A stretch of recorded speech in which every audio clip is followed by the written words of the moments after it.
What's up mga kabahay? Nandito ko ngayon sa project namin na bahay na kinabitan ng duct split sa Kakasit Easy. So ito yung ground floor. May isang machine kami dito. Yan. Tapos dito yung kwarto. Nakakabit na rin yung yung Kasit Easy. Yan ang design niya. Tapos dito sa koridor mayroon din. Tapos dito sa ito yung office niya. Yan.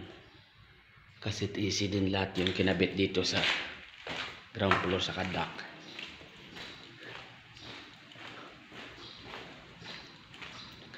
Tapos ito yung kitchen niya mga kabahay. Yan ang design niya. Yan. Tapos ito yung laundry niya dito. Yan. Yan. Bali hindi pa nakabit yung cover niyan kasi pag ma-finish na nila to, ma-final na nila, saka ikakabit yung cover. Tapos yun yung dirty kitchen niya sa labas. Oh.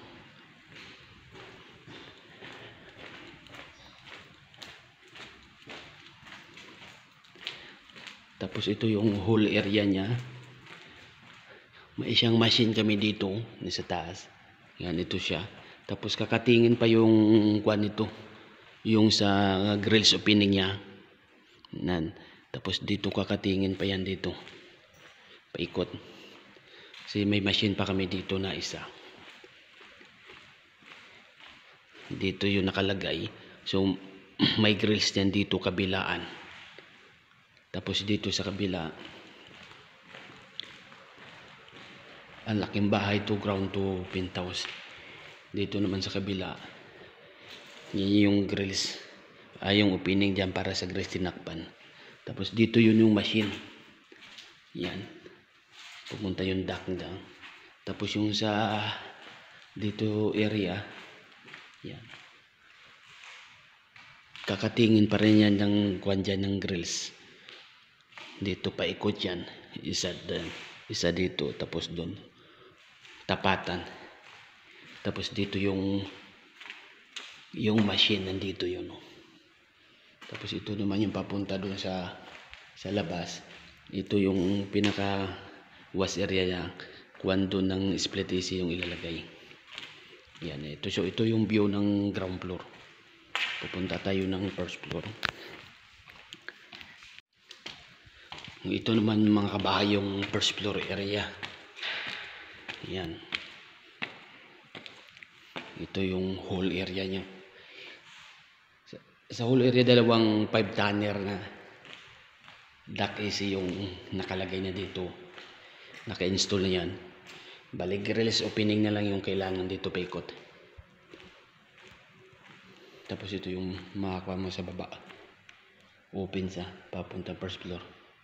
Yan kahoy yung design nila yan. Yung kinuber sa bintana. Yan. Tapos yung papunta sa penthouse, yung lift.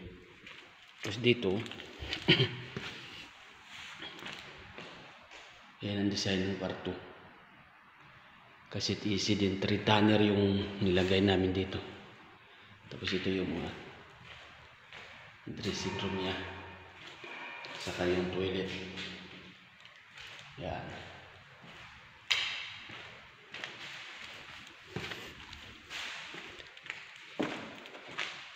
Bali maglalagay na sila dito ng mga ilaw.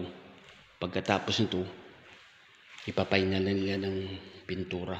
Kasi yung sahig nito tapos na rin ito lahat maglagay yung tiles. Tapos ito yung pangalawang kwarto. Yan. Parehas yung design sa location ng Kasit Easy. Ito pala 2 tonner. 2 tonner to yung in-install namin. Tapos ito 2 tonner din to. Yan pare-parehas lang yung design ng location ng AC, naka-drop ceiling.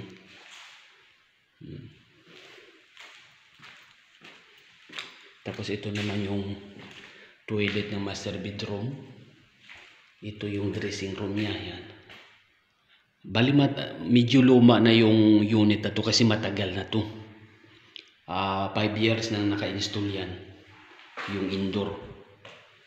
Hindi pa natapos-tapos yung bahay. Pero yung cover niya nasa store namin bago pa yun pag kinabit na siya. So ito yung master bedroom. Yan. Ito yung dalawang cassette AC na 2 tonner. Yung design niya diretso lang yung ganyan. Drop ceiling din. Ang lalaki ng mga bahay na pinapagawa dito. Yan. So pupunta tayo ng penthouse.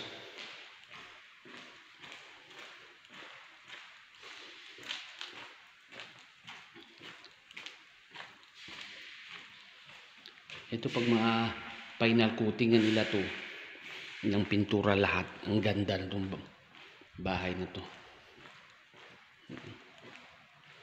Tapos may elevator din to. Yan.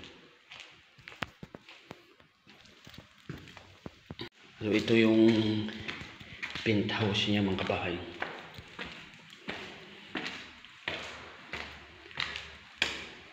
Yan. Yan ang control panel ng elevator. Ito yung living room dito sa penthouse yan. Cassette AC.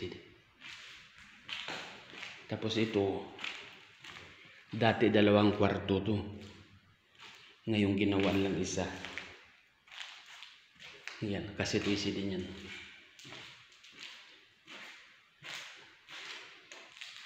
Tapos may isang kwan din dito.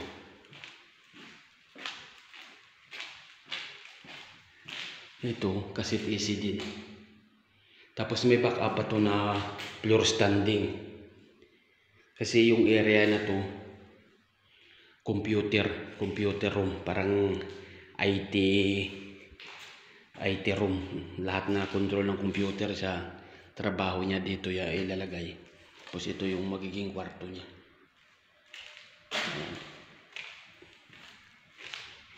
Ito yung pantry niya, living room niya, yun ang lagyan TV, tapos yun ang toilet niya para sa anak ng may-ari.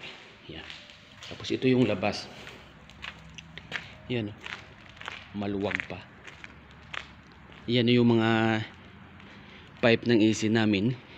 Itatabi pa namin yan dun sa gilid yung base na yun. Kaya yung mga pipe namin gagapang pa dyan sa taas, sa baba. Walang makikita. Gagawin niyang garden to. Designan niya rin. So ganito kalaki yung